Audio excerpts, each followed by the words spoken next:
মৌলভীবাজার শহরের রাস্তার পাশে থাকা অবৈধ স্থাপনা উচ্ছেদ অভিযানে নেমেছে প্রশাসন।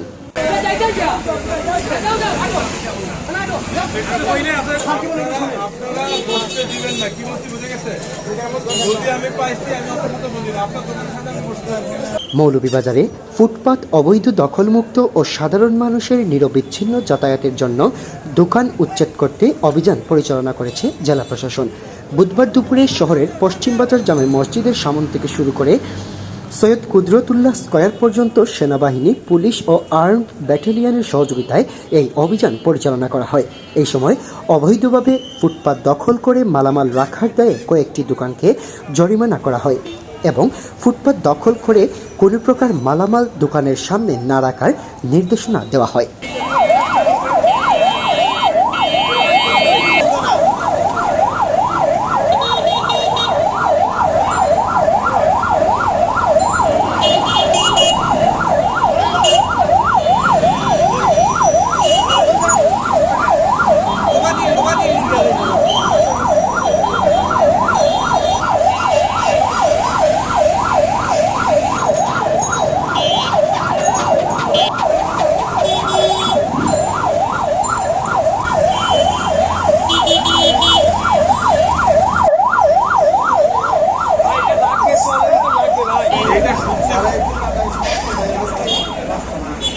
ভিতরে আপনার ভিতরে দোকানটা কোথায়? এগুলো তো মানুষের দোকান, আপনি এটা নিয়ে কোথায় লাগাবেন?